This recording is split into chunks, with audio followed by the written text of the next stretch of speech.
The Shreveport City Council now is called to order.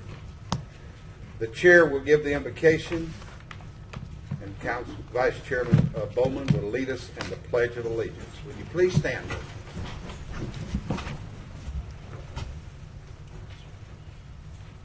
Almighty God, we are humbled today for the many blessings that you have bestowed upon us. Lord, we know there seems to be troubled times in our nation, our state, and our city sometimes that are overwhelming. But we know that you're with us each step of the way. Oh God, I pray for the Holy Spirit now that will be here present with us to help us to have the knowledge, the wisdom, the compassion, and God, that we would do and say the right things at the right time.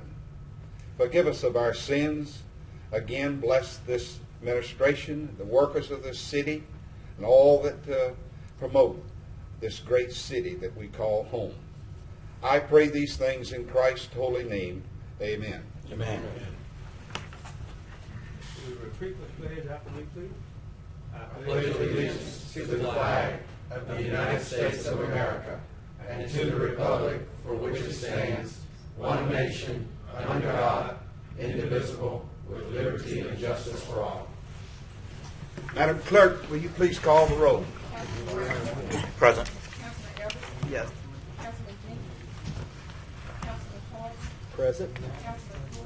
Present. Here.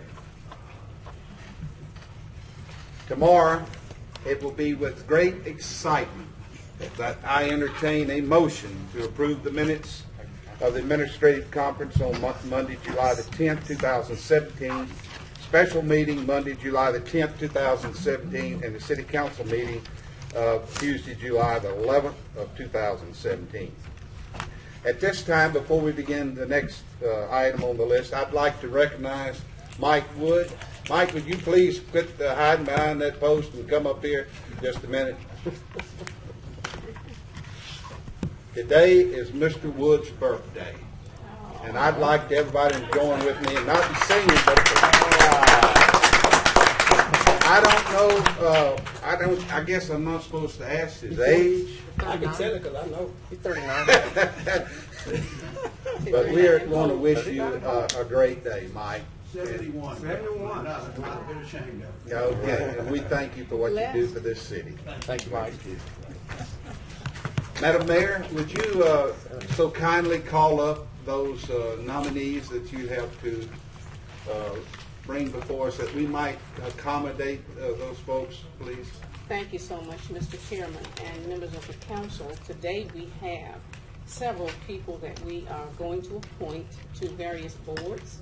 The first one we're going to call up is with the Kettle Bolger Parish Court Commission for reappointment, and I want to reappoint Mr. James Pinnell, who has served as a former president, vice president, and secretary treasurer of the court.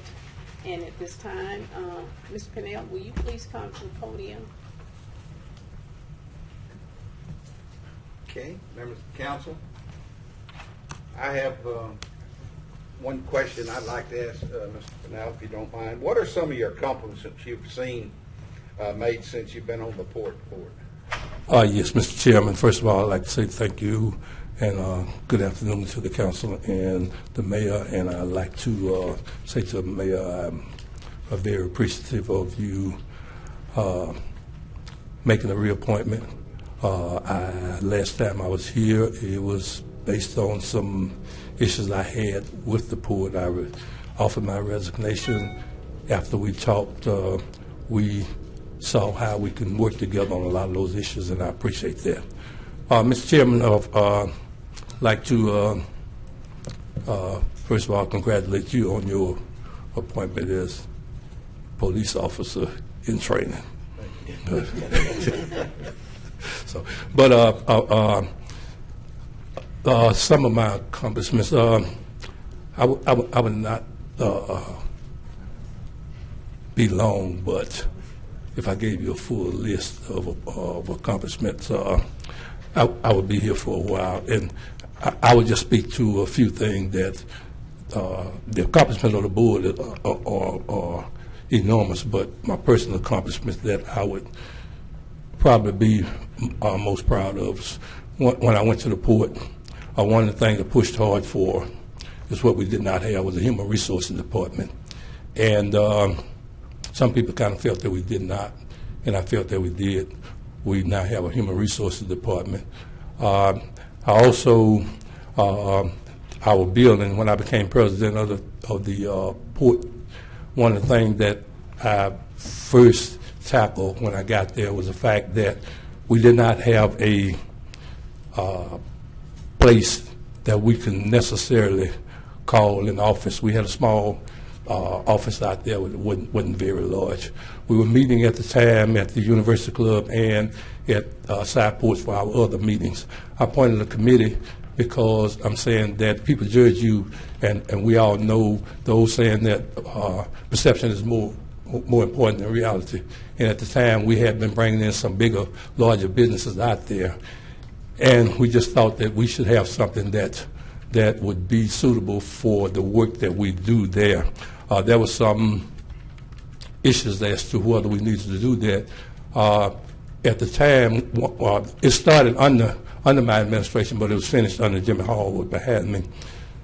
As soon as the building was finished, we had a company that wanted to move in here, which was Run Pack. And Run Pack had contracts because they're doing bags for McDonald's and several other places. And their problem was they was offered a building free from the state down in Leesville, and they did not want to move there. So we were able to put a deal together. We had a warehouse that we wasn't using at the time, so we was able to put them in a warehouse, and because our office building was of the configuration that we could put them in there, they was able to operate their business from there. That was one of the highlights, and it's been several other accomplishments there. One of the things, and this had to do more with procedures than anything else, that we did not have in place how an employee would be able to, if he did not agree with his termination or whatever his issues were, he could not, as with the city, bring it all the way to the council. And my point was that if someone decided to sue the port, they would be in essence suing me. And for me to not even know or not have anyone to come up and let me know what those issues are and have an opportunity to vote on that, I thought that was a problem. So there were other things. The code of conduct for commissioners, that was one of the hardest ones. I had to fight on because oftentimes we don't want to put together rules that govern us, but I just felt that we should have rules, and rules. Some of the rules now is that I can't just pick up the phone and Miss French works at the port, other people work at the port. I cannot pick up the phone and just call people. I have to call the port director to be able to speak to people, because that leads to a lot of confusion. But I can just call someone there just willy-nilly. So that was the hardest vote that I had, because sometimes we don't want to put rules on ourselves. But I believe Council Bradford has a question. Yes, sir. Well, first of all, let me say that I'm pleased that the mayor saw fit to put you, reappoint you to the board. I'm aware, extremely aware of your voice and your leadership in past years on the board. I think the continuity will serve us well. But let me ask you two questions. Okay. What's your impression of the working relationship between the Caddo and the Bolger board members?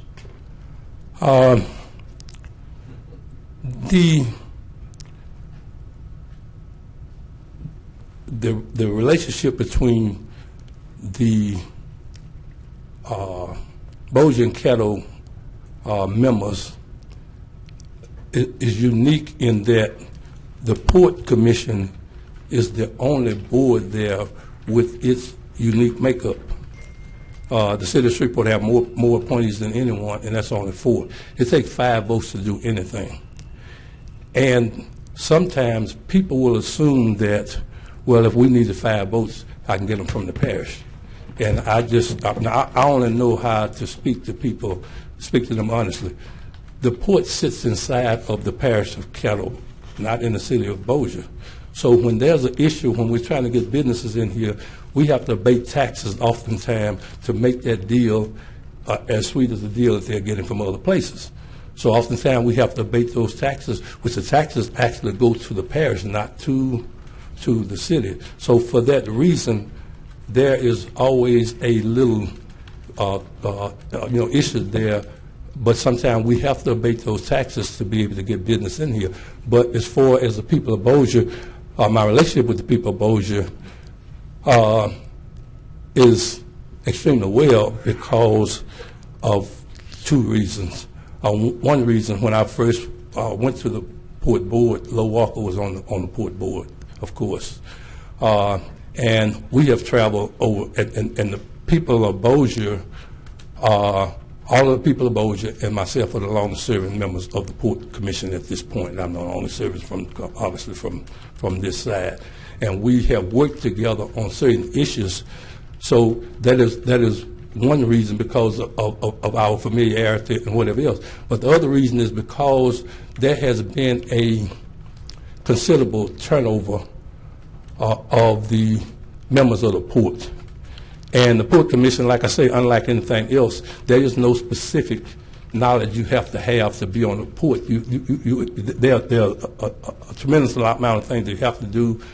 It takes a while to learn what you need to do, and we go to conferences that help us. Because there was a turnover, that knowledge, institutional knowledge, happens to be with a lot of the people of Bossier, and some of the things that we have to do, they have nothing to do with Shreveport or Bossier. It has to do with some extremely important issues, and I'll speak to one just briefly.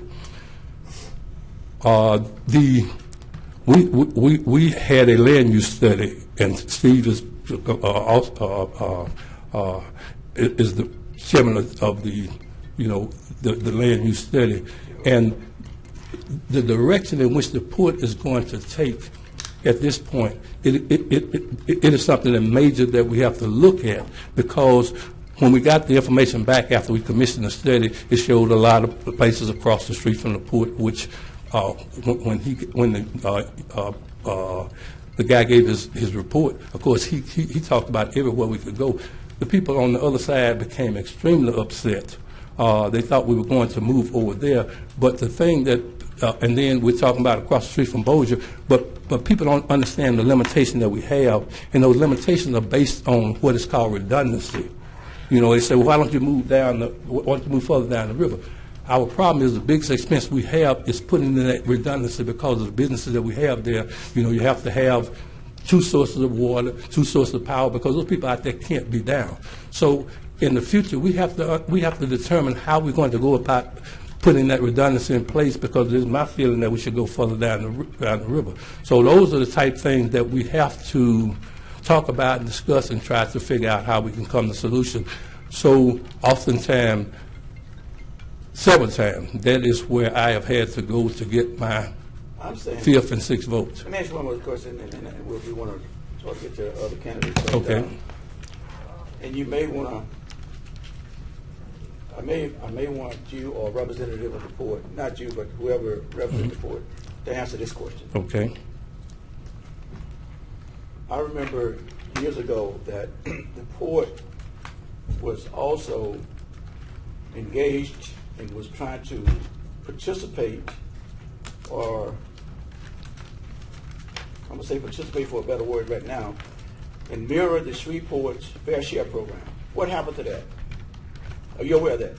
Yes, I'm keenly aware. If you want to defer that, when I invite somebody from the port to the...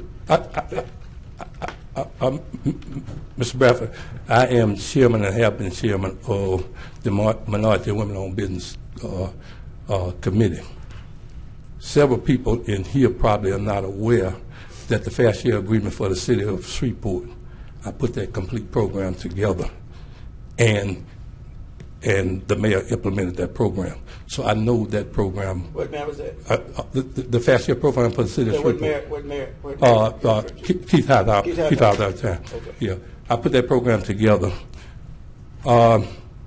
We put together a corporate endeavor agreement for the city to operate our program, mainly because we don't have as much need for constant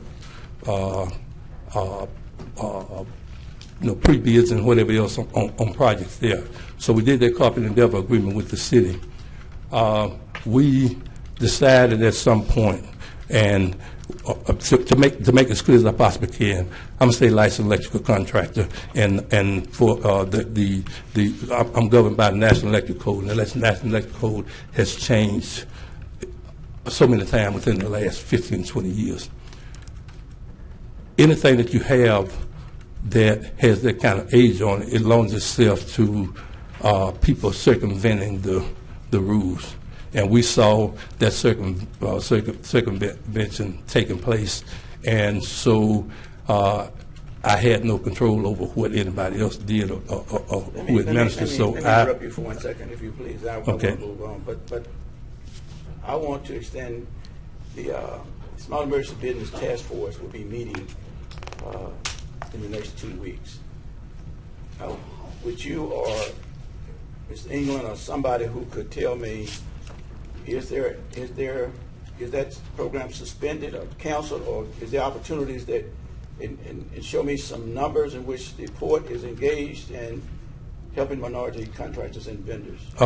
Yes, Mr. Bradford, that would be easy. I don't want to take time here, but there are certain things that I do and we do to look at our jobs to make sure we have. If you would bring those with you when you come, okay? Yes, sir. Thank you. Is there any other council member?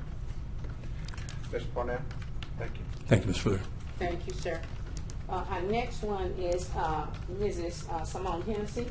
And of course, Mrs. Hennessy is replacing another member who resigned back in May. Of course, most of us know Mrs. Hennessy because she's worked diligently and passionately in this community for many years. She served as the executive director for the Project House, which serves as a temporary home for homeless families with children in Louisiana. And so we're awfully proud to have her come and volunteer to be on the Municipal Fire and Police Civil Service Board. Okay? Any questions? Yeah, I thought. Well, I'll just say I worked with Simone a lot in her past role as executive director of Providence House, and I know that she is organized, timely, a great manager, and I think will be a real asset on this particular committee. And I'm happy to see you, with this in this role. This is a good fit, and I think you'll add a lot to those discussions there. So thank you. Thank you. Yeah, but I thought you was retired and going travel. She got bored, really. It's been like 6 months. I did twice last year. I did a Louise and Thelma trip twice last year and came back. So, What's your? I know you've done some research. What's your impression of what you can contribute to this board? well, I think I bring probably 40 or 50 years of management experience, leadership, strategic planning, human resources, and I think the challenge in working with Providence House and the clients that we face certainly challenges every skill that you could possibly ever have.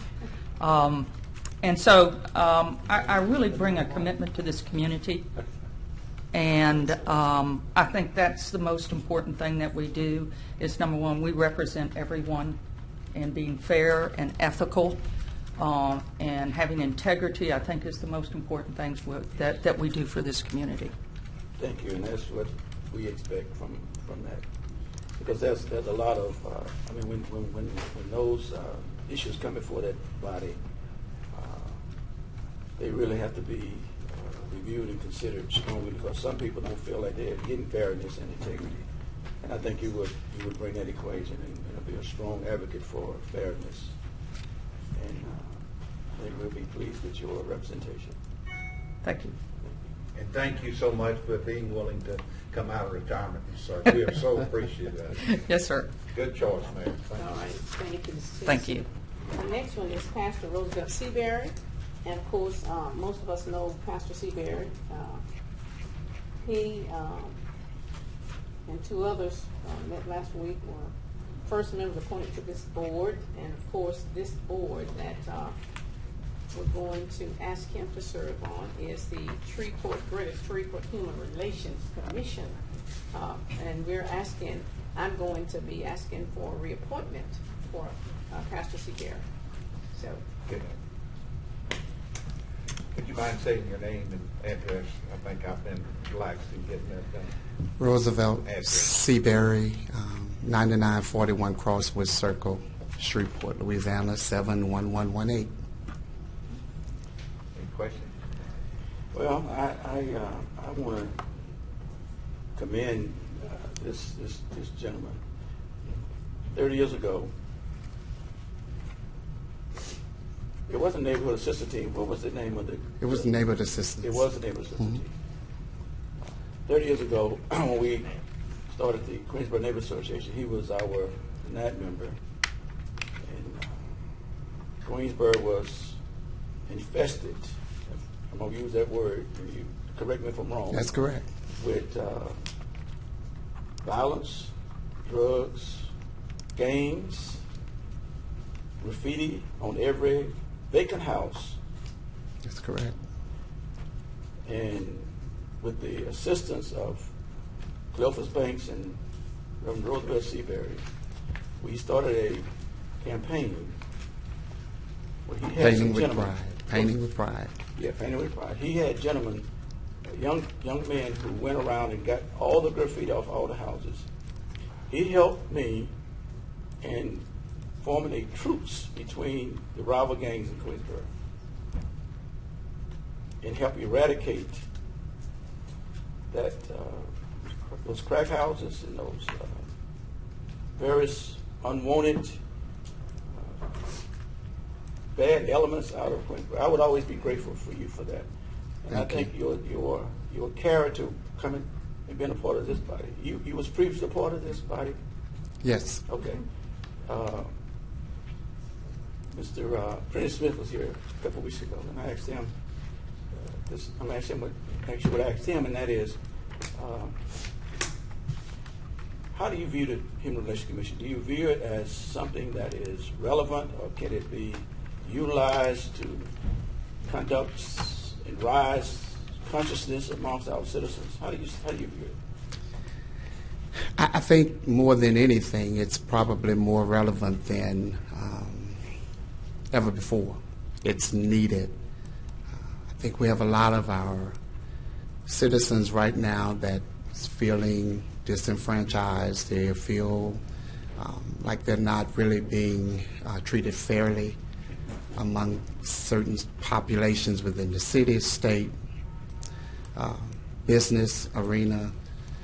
And so this committee provides an avenue to alter or to assist in altering the behavior of those who would be discriminatory, or those who would be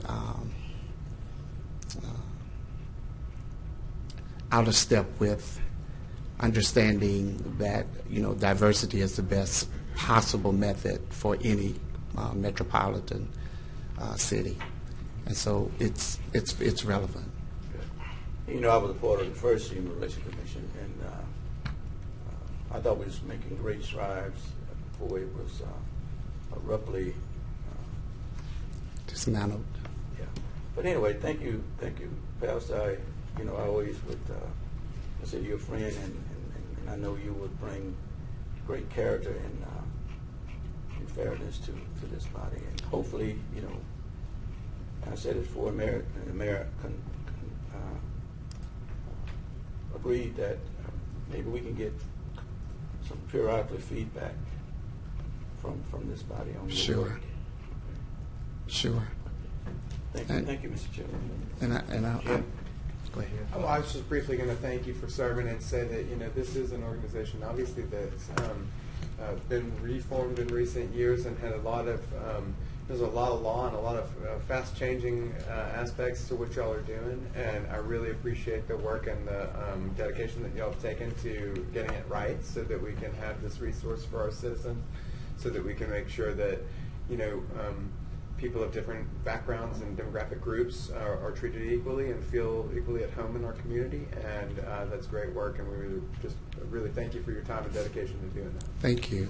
I would like to say to Mr. Bradford and to the council that the youth that we did put together back some 30 years ago, some of them became police officers, others became firemen, and others went to the military.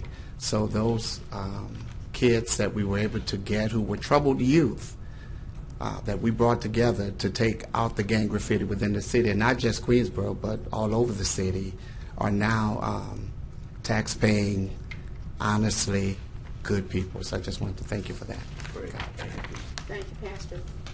Thank you. All righty. Mr. Chairman and members of the council, our next appointment is Attorney Trina Chu. And Attorney Chu, of course, I'm reappointing her to the Greater Shreveport Human Relations Commission also. And so we'll ask her to come up at this time. Greetings. Good State afternoon. your name and address, please, for Yes, the record. yes. My name is Trina Chu. My residential address is 111 Diana Drive, Shreveport, 71115 in the Haven. Council, you have any questions? Just want to also thank you, and obviously Trina brings also legal experience to that team, which is very valuable, and we certainly appreciate your your time and dedication to such an important group, and appreciate your willingness to continue, sir. Thank you. Thank you. Let me ask you, Attorney, over the last 2 years, it's been formed, is that right, 2 years?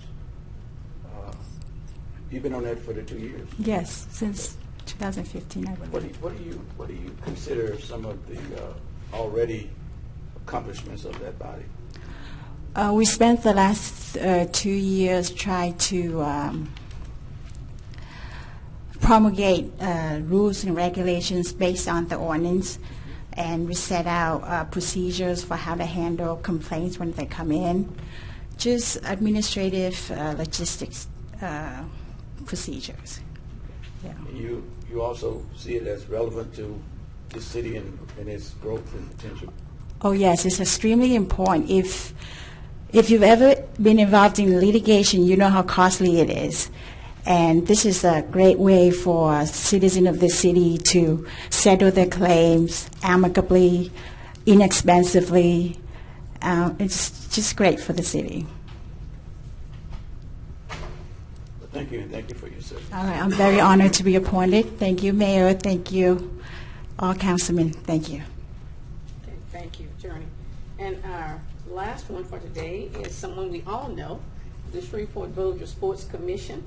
And because he is a dual appointment, in other words, the mayor of Shreveport and Bossier has to agree, and the parish of Caddo, isn't that correct? And the parish of Bossier have to all do a joint appointment. And I'd like to make sure that I can be part of that joint appointment for Coach Billy Montgomery. And if you will come at this time, Coach. We call him Coach, of course. He's a former legislator, and he's done Now, a Coach lot for this Montgomery, community. you're kind of non-denominational if you represent Bossier and Shreveport, right? Yeah, but I can do both. That's kidding. No, Dad, I'm Billy Montgomery, and I'm from Bossier, but the Sports Commission is something that was started a few years ago. Most towns and cities the size of Bossier and Shreveport has a sports commission, and we did not have one. We had a piece of one, but we did not have one, and we did. The main thing is we passed a tax on the hotel and motels. And the good thing about that, every precinct in both parishes, it passed on in. So I have a big responsibility of making sure we spend that money properly, because that's very important that we do. And that's bringing in athletes, bringing in people in the community that will, that will help the hotels and the motels and the people, just money coming in here. That's what we try to do. We don't make money much, if any. We pay out more money to get them to come here to do it. If it's the bass tournament, if it's the wrestling tournament, which is a big deal, and people come here and all over the state. We also play the boy and girls basketball all-star game here. But that's sort of my story. I didn't mean to get started out on this. But the Sports Commission is something I've been on in 4 years. We've had it. And I was put on it somehow. Be glad to answer any questions. Yes, sir. Let me ask you a question. Representative, do you feel that this is a sports town? Do we feel what? That this is a sports town, that Shreveport Bossiers are sports? It's tough. It's tough. Yes. And what would you contribute that toughness to? I don't know that. I don't know what high school athletics seems to be very important, and then just sort of takes over most of the sports. But I coached for years, and we did good. And it's just you got to hustle really to get people to come in here. Either early this year or whether sort of in last year, I had the resident from the IBO Foundation and the Shreveport Bossier Tourist Commission to come, and we was talking about the Independence Bowl. Well, 12th bowl in the nation, yet we seem to struggle getting a corporate sponsor. What do you think we're doing wrong? That's one of the 4 divisions that we deal with on this hotel motel deal, and that's the Independence Bowl. There's a reason for that a little bit. They add a bunch of several bowl games every year all over the United States. That hurts. And also we have trouble getting here. And I'm not talking for the sports for them because they got their own deal. But I believe we meet tomorrow with them a little bit to see if we can see what we can do with the Independence Bowl. We have trouble with all those others when you get to colleges come in here. We had last year we had 2 good people, but we still didn't draw good. We had 30,000, 40,000 people there, but most of them were not paid people. They were companies gave them tickets and stuff of that nature. But Independence Bowl it's tough. It's tough. So my last question is, and we can sort of wrap it up. The passing of the hotel motel tax was going to be used to help sweeten, if I will, the attractiveness to get quality team, a team that could draw. I mean, again, the issue, as last year you mentioned it, the issue last year was not the fans coming with the team. The issue last year was our local fans not coming out like they should have. How can that extra financing you see, and how in your position on the Port Commission help? Well, we try to do help Independence Bowl all we can, but we want them because they're in charge of it. We're not in charge of it. We don't have any. They have a totally different deal on them. We don't do that. They do, but we're meeting tomorrow, I believe, at 8:00 in the morning, trying to see what we could do to help the Independence Bowl. And they don't have a sponsor, as far as I know now. Is that correct? I believe, and they have trouble with it because when a team comes in here, they're going to leave here with $1 million each one of them at least. They may spend all of it while they're here, but they still, they come into town, and It's one of the oldest bowls in the United States. I just think we ought to try to keep it as long as we can, and I'd be glad. But like I said, there's a lot of new bowl games every year, and that waters everything else down. But we do get a lot of national attention by TV, showing on TV about Shreveport and the Independence Bowl. And the Independence Bowl, the stadium there is one of the better stadiums, I think. I'd say it's the second best stadium in the state. And LSU maybe is the first, and I think it's the second. It's an ideal pitch situation to see. You get up in there and look at that at night, at a game or day, and it's just an ideal situation. It's a good facility, a real good facility. And we try to use it. We try to use it for high school. One of my members is right over here with our sports commission, and he does a heck of a job for us. Well, thank you again, Coach, for coming and accepting the mayor's recommendation that you be reappointed, and hopefully the commission could be a very strong catalyst of helping bring quality sports to this town. And, we hope we can do that. Yeah, we do. Okay. Thank you, sir. Okay. Any other questions? Thank y'all. Thank you for your time. Coach, I have a question, even though I'm making the She's involved in the sports commission than any other mayor I've ever had. And I've been doing it for 4 years, 5 years maybe, and she's at all the functions that we have. Thank you. Last year, just to speak to something that Councilman Bradford said, last year the NFL had a game the same day that we had the bowl, and a lot of our people, because a lot of my colleagues went to Dallas. So when the NFL, when we had to compete against the national, basketball or football, that really kind of knocked us out. Last year, a lot of my colleagues and family and friends drove to Dallas to see the NFL, so because it was on the same day. Yeah. But I did want to point that out. Yeah, and we don't set the date. They don't set the date for the Independence Bowl.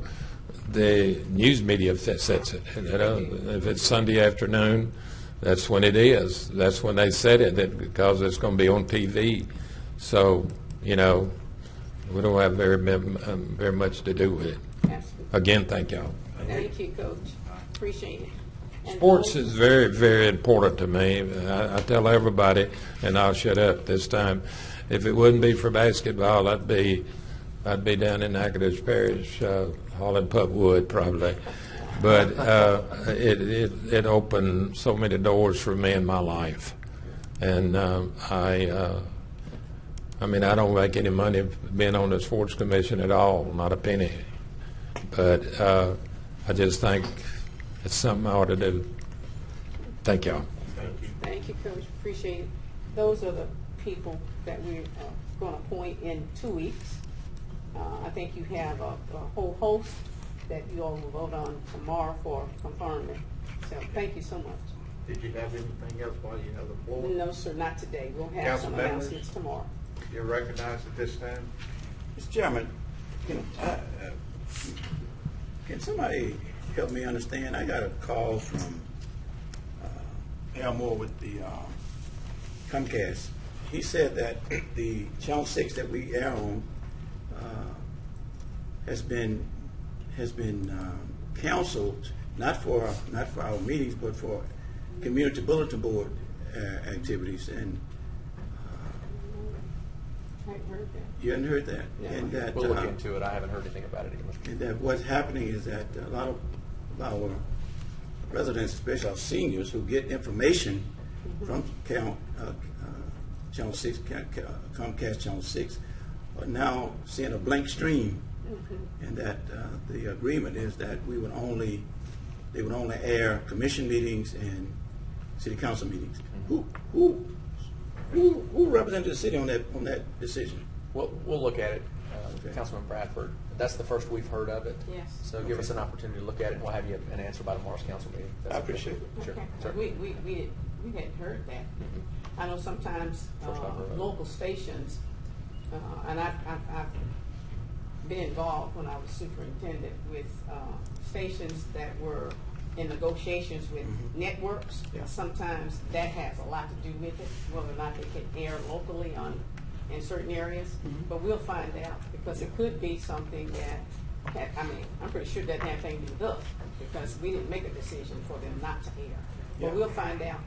Okay, and I appreciate it. And again, the only reason I'm asking is that it was my understanding somewhere in the contracting when it came, it may not have been Comcast, that they would provide a community service by putting out these type of bulletin boards so that the community could be aware. Yeah, there's certainly language in the current franchise agreement that they provide some type of community service.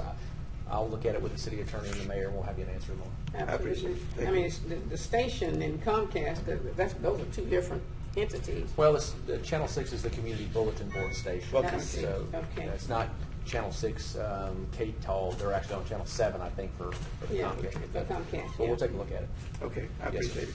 Okay. And in addition to that, this is my last communication until the end. Mr. Mayor, I'm going to address this to you. I visited the A&E committee meeting on Thursday. Okay. The ordinance is 23 years old, and I think we need to review it. I'm on the council clerk, who has been sitting on that body for, I guess, since it was established. I want to speak with him, but I see some things that may need to be changed. I don't see it as being the tool that it was intended to be.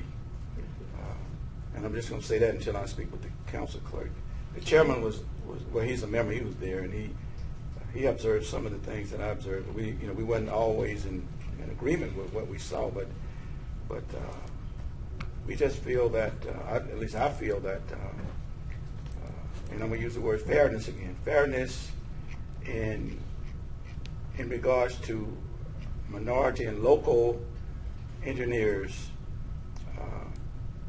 should have some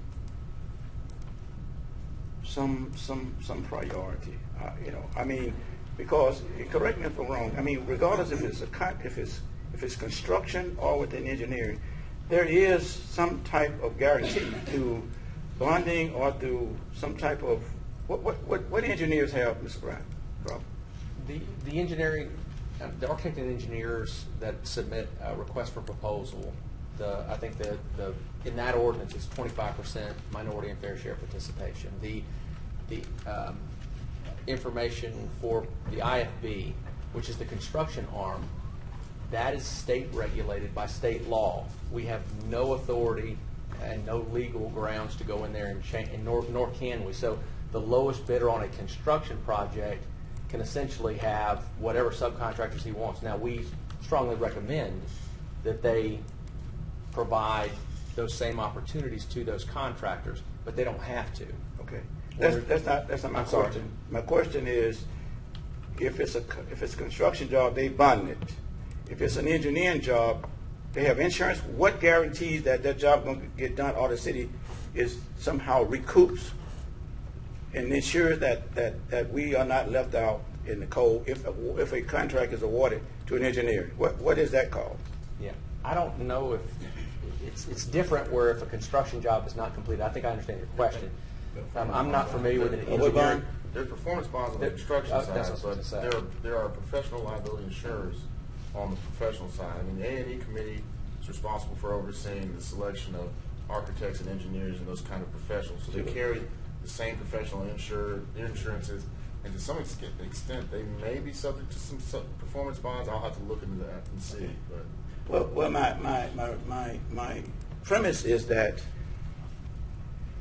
it's stated at the beginning of the process that these vendors meet the minimum requirements of the RFP. Yes. So I mean, and certainly we want to have a criteria on how we select people. But at the same time, if we select somebody, it ain't like we are taking a risk. I mean, we're gonna get through some type of measures, they're going to be accountable to getting that job complete. That's what I'm asking? Yes. Okay.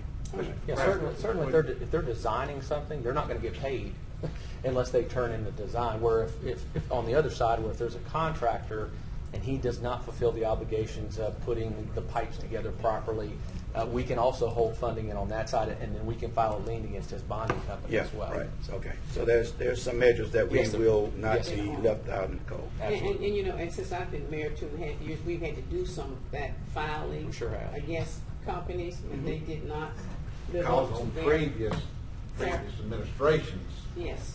not on their Not policy. this one, no. But we you But know, Mayor, I want you to be sure that we put into what he said now. yes.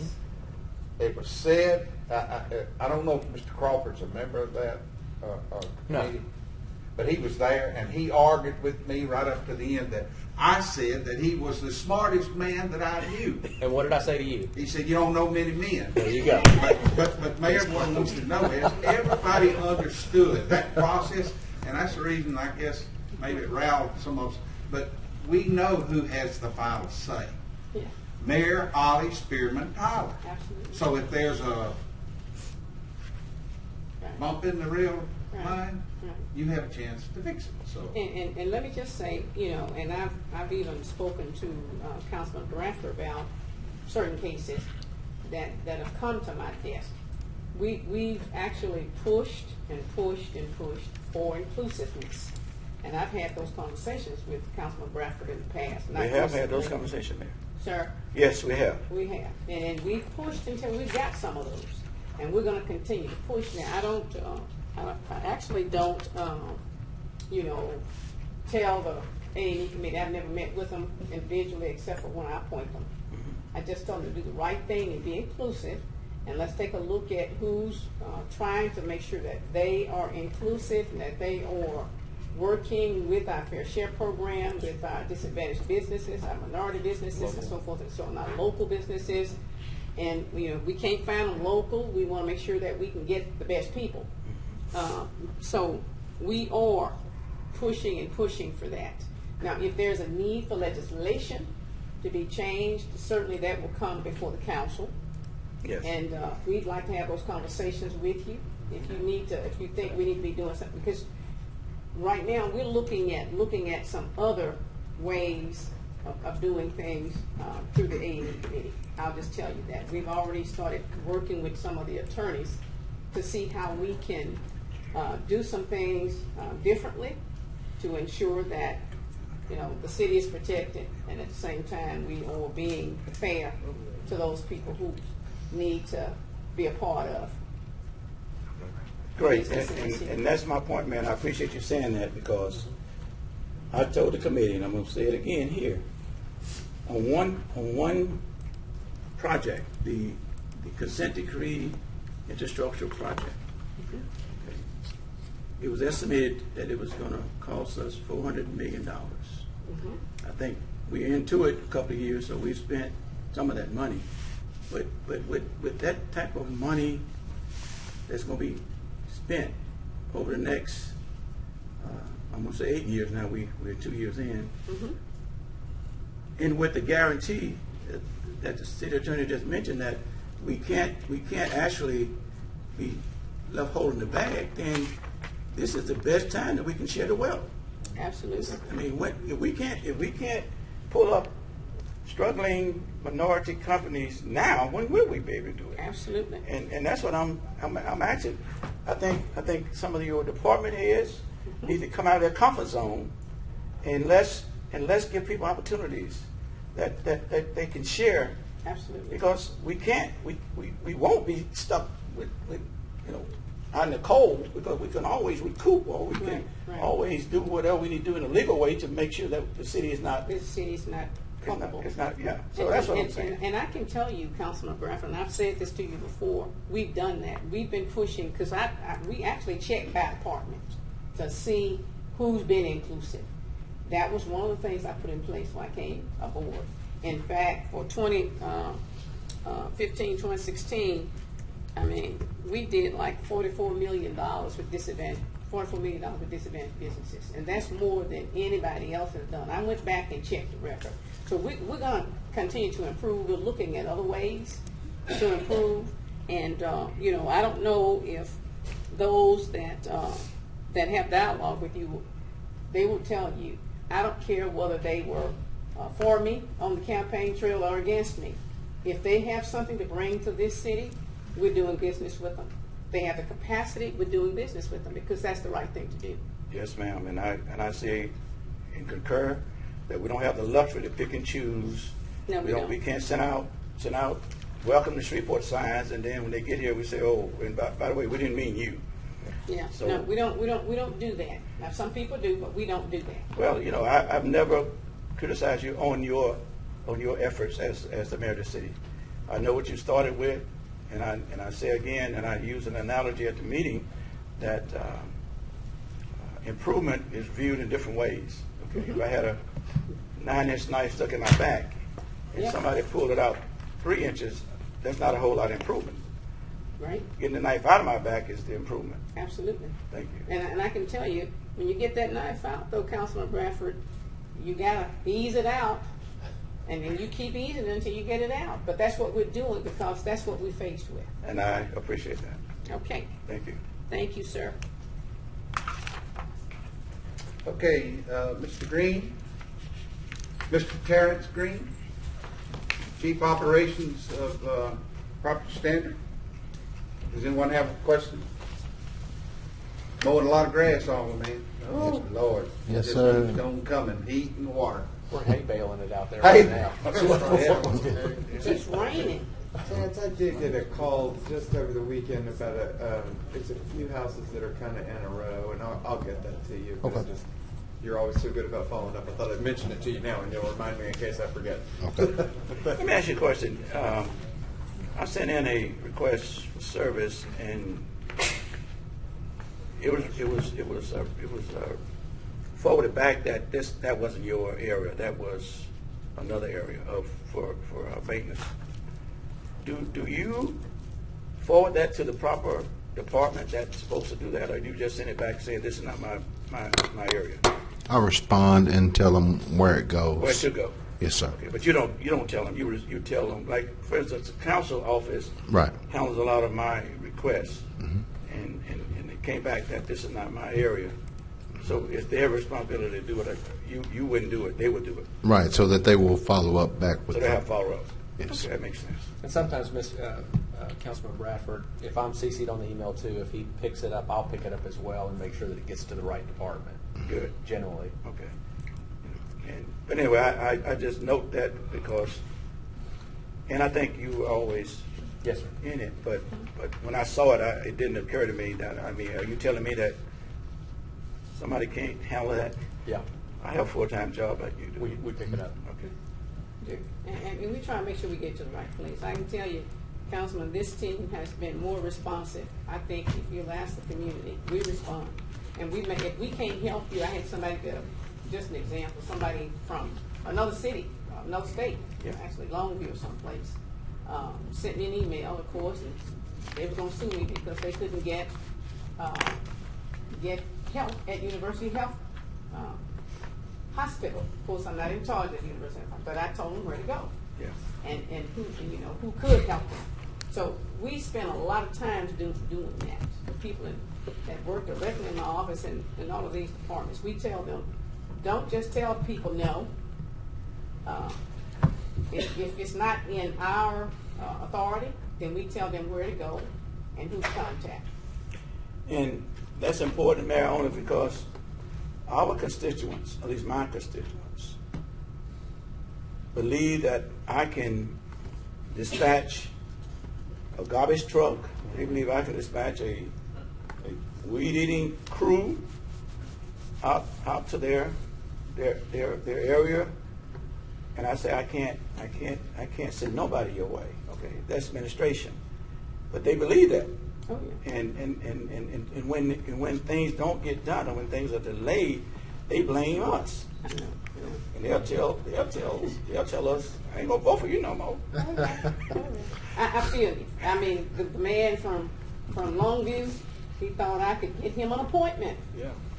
And I I'm just saying, couldn't do it. And then I got somebody who wanted to tell me about some animal that, but we always send them to the right people. We try to do that. Yeah, and I would hold myself, and anybody else could hold me accountable for what my responsibilities are as a city councilman. But when it's beyond my scope of service, then that's not on me. And I try to forward all the requests that I get, and I know that's just one portion of it. You guys get bombarded through other means for service. So, but I appreciate what you do, because most, the majority of what I request directly through the council office always get fulfilled. Thank you. Thank you, Mr. Green. You have a good rest of the afternoon. Okay. Mr. Sweeney, will you have a master plan committee report tomorrow? Okay. There's no public hearing, adding legislation to the agenda. Mr. Crawford, would be any to add Not that I'm tomorrow? aware of, Mr. Chairman. Okay. We have public comments, but I think I need to address this now. Mr. Attorney at Bradford, there's two that turned in to speak. I don't make that decision. The council members can vote to change if they want to, but I do have two. One man took off from work, and members of the council, I just say that so you'll know the information I have. And the other man wants to speak about Bill of Rights. What is the pleasure of the council? Do you want to make an exception here, or do Mr. we? Chairman, Yeah. I'm going to suspend the rules and allow these two gentlemen to speak. Do I have a second? Neither of these are agenda items, are they? No. If we allow them to speak, will it be under the terms of the regular public comment? 3-minute rule? Yes. Yeah, 3-minute rule. I'll second that. We have a second by Councilman Everson. Any discussion? Please vote.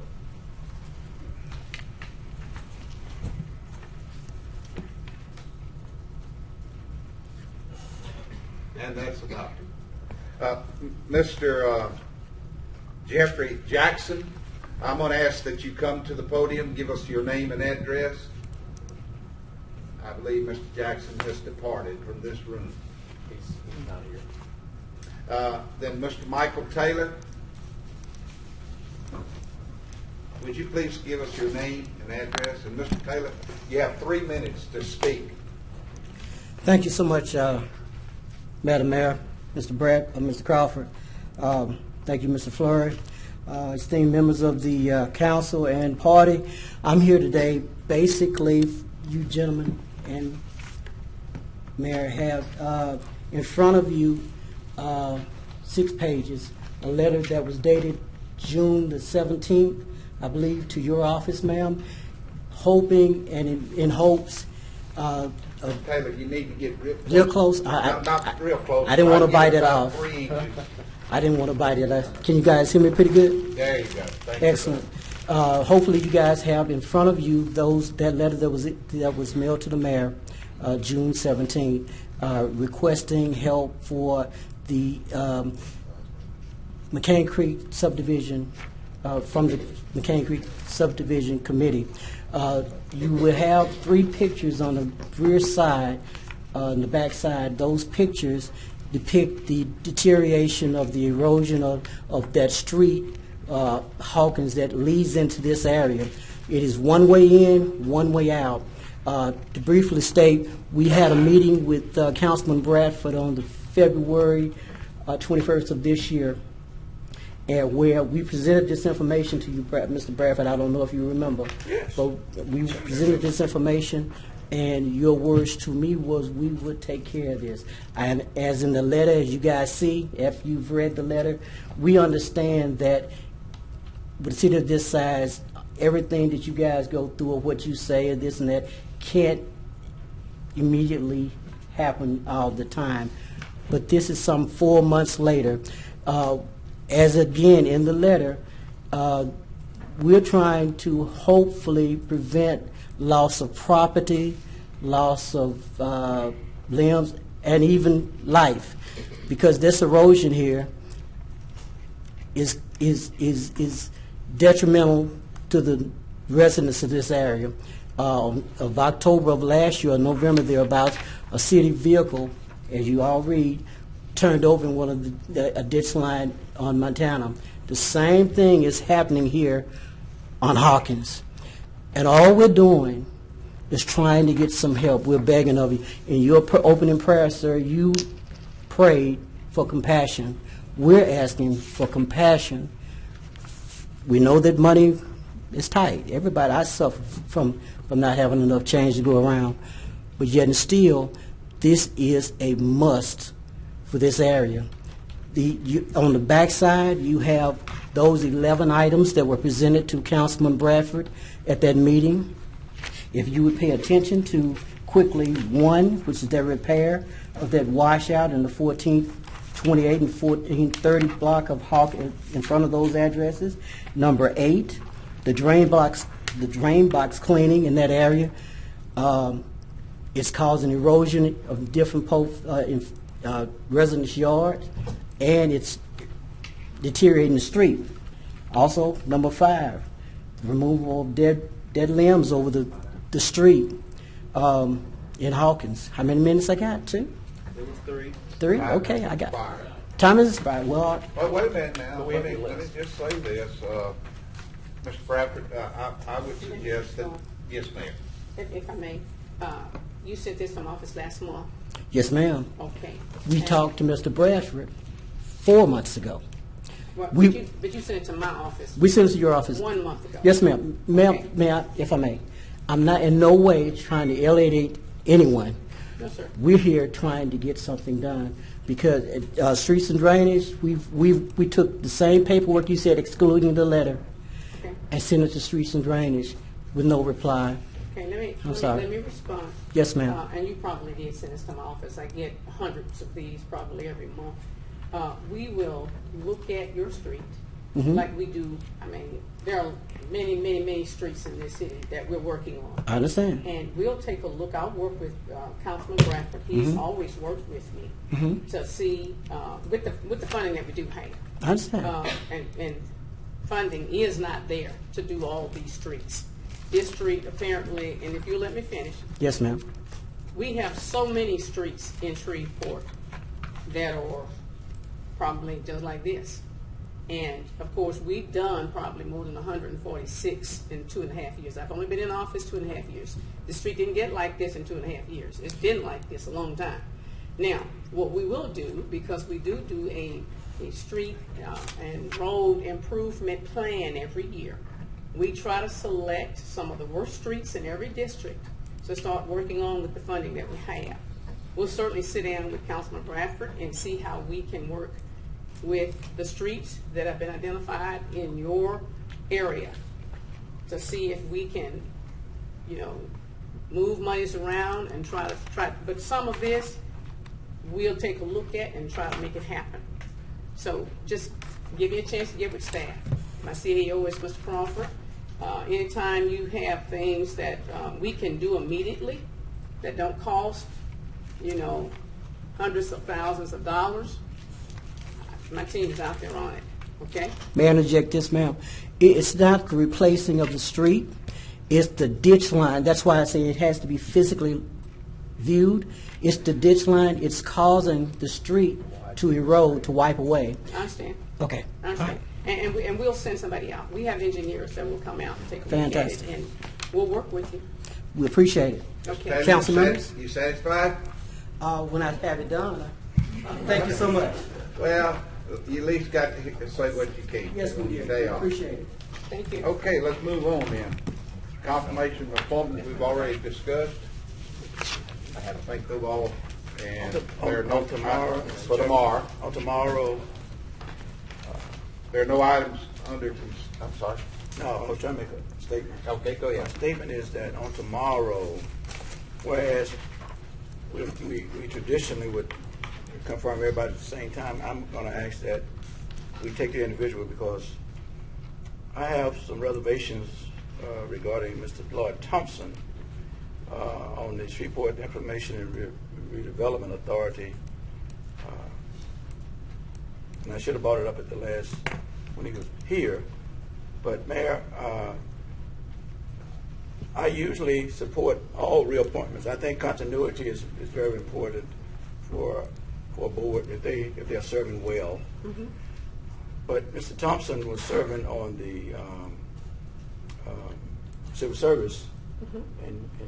and he left that board, and then he's coming back on this board, and I see that as recycling. And I think we have too many citizens that are willing to serve, then to have to recycle people who served and didn't want to serve in the same period. I don't know what he could offer the board, but I just think that we need to broaden this scope of appointments and let others serve when those opportunities present themselves. I'm just saying that to say that I just seem to see this as a recycling, and we have a host of people that want to serve. Does any other council member object to us taking Mr. Thompson's out, voting separate, and the rest of them in a block? Can we do that, Mr. Bradford, attorney? Okay. Does anyone have objection doing that? That's what Yes, we'll I think we need to take. We might well do them all. So. separate. Okay, Vice Chair says that's what we'll do then. Okay, Mr. Crawford, let's continue. We're under consent agenda legislation, Mr. Chairman, to adopt ordinances and resolutions. Resolution 127 is to celebrate and commemorate the life of Roderick Dwayne Gilliard. Resolution 128, suspending certain provisions of Chapter 10 and any applicable provisions of the Shreveport Unified Development Code of the Shreveport Code of Ordinances relative to the sale, dispensing, and consumption of alcoholic beverages on August the 5th, 2017 from approximately 2 p.m. until 11 p.m. at the James Burton Street Fest located on Common Street and the 700 block of Texas Street. Resolution 129 suspends provisions of Chapter 10 and the application provisions of the Shreveport Unified Development Code of the Shreveport Code of Ordinances relative to the sale, dispensing, and consumption of alcoholic beverages on August the 5th, 2017 between the hours of approximately 3 p.m. and 2 a.m. at Fairfield Avenue for the Beers Trip. And then Resolution 130 celebrating Mrs. Renda B. Sanders Jefferson's 101st birthday. Wow. That's Any impressive. discussion? All right, 101. There you go. These are resolutions on second reading and final passage, or which will require only one reading. Resolution 124 authorizes the donation of the Shreveport Police Department surplus property, specifically retiring 2 horses at the end of their service careers. Resolution 125 authorizes the submissions of the 2017 Annual Action Plan to the United States Department of Housing and Urban Development. And Resolution 126 amending the fee schedule for the Emergency Medical Services Division of the Shreveport Fire Department. Mr. Chairman, I need Jeff Epperson to translate what Sammy was saying at the last meeting. What was Sammy saying at the last time? I'm sorry. I was trying to answer an email just now, and I was totally off. What was Sammy saying at the last meeting? I said, I'll be a facetious. That's okay. Fair enough. Okay, Mr. Crawford.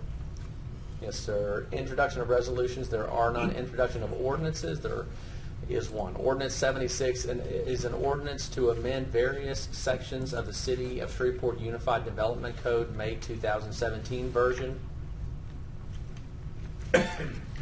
I'll say on this, we discussed this at the Master Plan Committee meeting, and when we discussed the Unified Development Code, you remember there was some clarification that was provided to us from the City Attorney's Office that when it comes to things that rewrite zoning ordinances and or zoning maps, that it must originate with the MPC. However, that does not limit the City Council from passing a modified version of that. So if there are aspects of this that we feel are comfortable to move forward with, we can move forward with those, and then we can amend those that we're not comfortable with. So we can exclude some portions of it and then pass some portions of it. So I think I sent everybody an email a little earlier that gives a little bit of detail on if you have anything in here that you want to see amended, let me know. And include it in a discussion of an amendment for this before it comes up for vote. So if there is something, just give me a holler. Okay, Jeff, I believe I'll wait after the meeting to go over my concerns. Fair enough, and I think what keep in mind that these are some of these are significant and would change the way it functions. Some of these are just routine and or adding a period or clarifying some language, that kind of thing, clarifying a definition, that kind of thing. So if y'all haven't had a chance to take a look at them, do give it a minute to read over them because they are significant. Okay. Mr. Crawford? Mr. Chairman, ordinance is on second reading and final passage. Ordinance 73 amends the 2017 debt service fund budget, appropriating the funds authorized therein. Ordinance 74 and 75 are companions. Ordinance 74 amends the 2017 capital improvements budget for the Shreveport Airport, and Ordinance 75 is an ordinance amending 2017 Airport's enterprise fund. That's for $1 million venture to improve the Army Reserve building renovations at the downtown airport. Any questions? Mr. Lynette, do we have any table legislation to be removed that you know of? No, I don't. Okay, we have no property standard appeals to consider today, no ABO appeals, and there are no MPC or ZBA appeals. Are there any appeals? Okay. Are there any reports from officers, boards, or committees? Mr. Chairman, the Audit Finance Committee met last Thursday, and we reviewed a number of audits that were outstanding and awaiting our review. And we will have another Audit Finance Committee meeting Tuesday, August 8th at 2 o'clock. The one item on the agenda will be to go over the 2016 CAFR and end-of-year audit. Okay. And the clerk report? Mr. Chairman, the following confirmations and appointment letters were received from the mayor on July 19th, and they can be confirmed on August 8th. And I think we heard from those people. I mentioned his name, Attorney Trina Chu, with Shreveport Human Relations Commission, which is a reappointment. Pastor Roosevelt Seabury, Shreveport Human Relations Commission, a reappointment. Mr. James L. Pannell, Kettle Parish, Bossier Parish Port Commission, a reappointment. Mr. Billy Montgomery, Shreveport Bossier Sports Commission, a reappointment. And Ms. Simone Hennessy, the Shreveport Fire and Police Civil Service Board. Those are all the clerk reports. Council Chair now recollects Mr. Bradford. Mr. Chairman, my closing comments is two police issues. Is the police representative here? Yes. Yes. The chief is in retraining today. Deputy Chief Gooden is here. Good. Thank you. Yes, sir. How are you, sir? Good afternoon, Councilor Bradford. Let me ask you, Attorney Bradford and I visited Stone Lake homeowners meeting. Are you familiar with Stone Lake off of Willow Point? Yes, I believe that I attended the meeting with the mayor some months ago. Okay, yes, now sir. that was the Willow Ridge meeting. Residents from from Stone Lake was in that meeting, but we came back and had a meeting with just those residents. Okay. Okay, and at the May meeting, which you was at, they was talking about they're in a gated community, and they had some home burglaries. And they was promised, I don't know if it was promised, but it was mentioned that additional patrolling would be offered that community. We met with them 10 days ago. They said they have not seen any additional patrolling. And this is the issue. The issue was they locked the gates. They closed the gates during business hours, which is not a part of our ordinance. And they had them closed until we met with them to reason with them, because they're saying that they don't want to be victims of car burglaries, which they, in addition to the home invasion burglaries, not invasion but home burglaries, they've had several since the May meeting. And I told them that I would mention if indeed that they can see some visible patrolling to bring them comfort. You know, I'm sure that there's been patrolling around Willa Ridge and South Lakeshore, but they wanted to see them coming up in their communities. So I'm just requesting that, because until we get this straight, we're going to meet with them again, at least I will be meeting with them again at their annual meeting, and they're going to make a decision on, make a recommendation on what they would like to see. And Attorney Bradford made it clear that if there's any changes to the gate ordinance, it won't be just for them, it will be for everybody, so it would have to come before this body to be debated. But they had some ideas on what they think is best for them. And I'm going to receive that, and I told them that if that's in the form of a recommendation, that I would certainly bring before the full council. But in the interim, the gates are open. We gave them an option with the attorneys gave them an option saying that, listen, the ordinance say access to the neighborhood has to be afforded during business hours. Business, yes, sir. Okay, it didn't mean that both gates had to be open. One could be open, one could be closed. He gave them that option, and they considered that option. But I need extra patrolling or some visibility within those confounds, because they're gonna call me and say they don't see it. Yes, sir. And I know that Corporal Castaneda has been working with those folks. He's our community liaison officer for that area, as well as the patrol commander. We actually have a new patrol commander, newly promoted captain, Captain Fields. Reginald Fields is our new commander for that area. And I know that he is aware as well. So I will meet with them tomorrow. But again, I know our folks have been working with them, Ms. Banderies, I believe, and working closely and trying to make sure we're doing everything we can to get them the service they need. I appreciate that. Just, again, they did not acknowledge, Attorney, that they saw visibility of patrols. So I'm just saying to bring them some, I told them that I could not believe that they wasn't patrolling. It's just they wasn't seeing them. So just try to make an effort to where somebody would see and blow at them and wave at them and say, we over here. Absolutely. And Corporal Castaneda, like I said, has been working with Ms. Banderies, and we'll take care of that. Let me ask you one other question regarding. Yes, sir. Does Shreveport have a most wanted list of outstanding people? I don't know that we have a most wanted list proper. We do have a bunch of folks who have misdemeanor city warrants, and that might be something as simple as an unpaid traffic ticket, which is actually a bench warrant, or it might be something like a domestic abuse battery, a misdemeanor criminal charge that the individual has never been arrested for. And we have a group of officers that serve strictly, and it's our warrants unit that go out and make arrests for those warrants, whether it's a bench warrant or a misdemeanor warrant that has not been served yet. So I don't think we've got a list per se of like a top 10. I know our PIOs are working to get information out to the public relative to individuals that do have warrants that we believe reach the level that we need to get it out to the public, say for a domestic abuse battery case. But as far as a list, I'm not aware of any. Okay.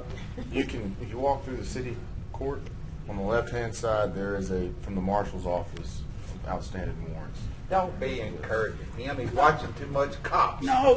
The reason I asked the question is whether it was my CLO or NAT team member, somebody told me that they had an initiative where they printed up some Crime Stopper cards and they took them to some apartment complexes. Are you aware of that? I know that we work with Crime Stoppers, and we've just started a new campaign, In the Silence, Stop the Violence. So there's several different campaigns that are going on at this time. And anyway, they said that they put them out in apartments, and the response was okay, it was good. And so I was thinking that if we had some posters, well, put them out.